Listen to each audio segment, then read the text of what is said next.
What's up guys, it's the Link here, bringing you back with another LEGO review. In today's review, we're going to be taking a look at set 8091, the Republic Swamp Speeder from 2010. This is a smaller set based on the Battle Kashyyyk where the Swamp Speeder appeared in, and it was the first of several Swamp Speeders that would come afterwards. And this set includes 176 pieces and 5 minifigures. It is considered one of the most overpriced LEGO Star Wars sets of all times. I mean, most of the recent ones have been pretty high priced, but this one, for 176 pieces, which I said earlier, was going for $40 retail price. Nowadays, it's about $80 new, so double the price, which, yeah, you expect that with every Clone Wars set, but this one you can get for a little cheaper reused for $52. But yeah, interesting. Like, I've heard a lot of people rat out this set for being very overpriced, and I agree that it is.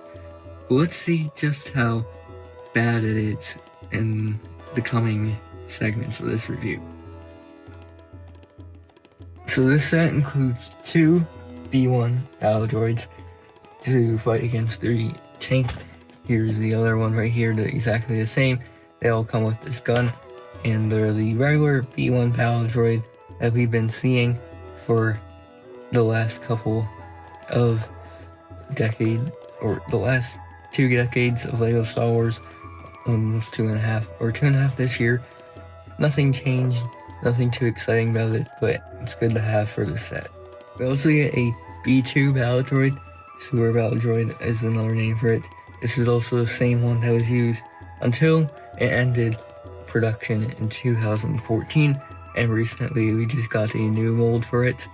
So, this one is the old one with the more prone cracking arms, which is a downside of it, but it's still pretty cool mold in like this chrome gray coloring, and it's also nice to have along with those 2 battle droids. So we also get this Phase 2 clone trooper, which is actually exclusive to this set, and this is one of the last clone troopers to use the old style Phase 2 helmet. This one also has updated armor with more cartoonish and more detailing than the other ones. It also includes a blaster, but no printing on the arms or legs. We also have back printing as well, representing that Phase 2 armor pretty well. The helmet doesn't really work too well with the Phase 2, but it is a pretty nostalgic one, and this helmet is actually updated from the previous designs with more detailing, and I believe a dotted mouth as well, and underneath obviously it's just a black head. They didn't have any clone trooper faces back in the day. The last figure in the set is Padawan Ferris Offie. This is updated from her Clone Wars one, which previously, or might be the first one of her, I don't know when this came out, or I mean, this might have came out before the Clone Wars version of her, but anyways, she has a blue lightsaber. She actually has a lighter skin tone to represent her species. She has a black cape, and then her torso has some belt detailing plus some blue lines representing her clothing. She has a hood piece and a detailed face showing a happy expression. She does not have any back face printing, and overall it's a pretty good representation of her. So the Swamp Speeder is a pretty nice looking build. This is the largest version of it, and it looks great. So it's mostly using some gray, dark red, or light gray details with a little bit of matte black mix in between. And there's a lot of curved pieces to give it this curved shape, and it also is kind of split in half. One side curved up front, and then we have the bigger back side up here with some more details. We also have this nice little fin or rail part that comes up, connects to the front, and also connects to the engine at the back with a clip, and it doesn't move while the engine moves, which we'll take a look at later. We also get these nicely printed like protector shields or whatever right here, which are a bit able to rotate so you can have them move in different places, and they have some nice sticker detailing to add more detail to the speeder, and it looks pretty cool.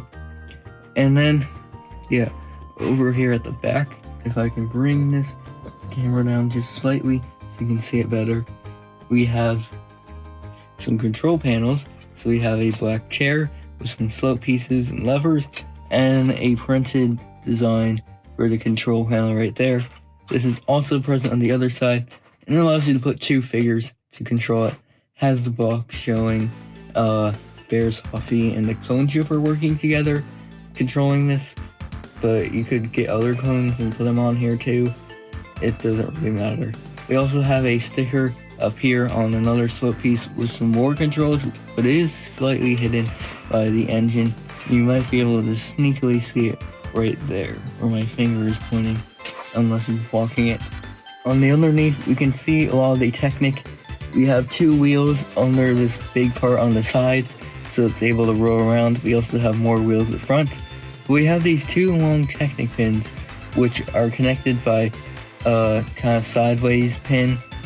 It's kind of hard to show, but it's defaulted to kind of be a bit offset on the sides, and then this is able to move back and forth, which moves some functions at the top.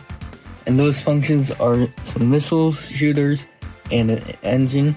So the missile shooter is connected to the Technic pins and the wheels at the bottom. So when you turn it, you can turn it to the sides, have the aim, or the missiles aim. And these missiles are flick fire, so you can try and push them out. They can kind of shoot out like that. And they're made of a few pieces to give a nice little missile design. And there's 4 of them, so you can shoot 4 at once before having to reload them back in to the slot. Finally, we have the engine at the back, which has this cool wind turbine piece, which can spin with this little knob at the back. And we also have some red detailing or stickers on this piece as well.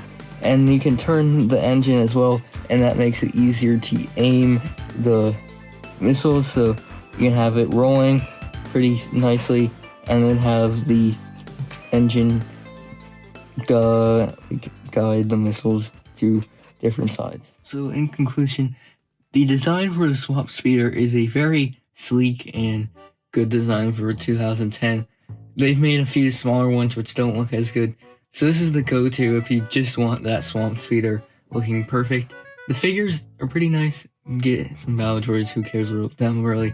But Bear Softy and the Clone Trooper are pretty cool if you don't mind that older style Clone Trooper helmet.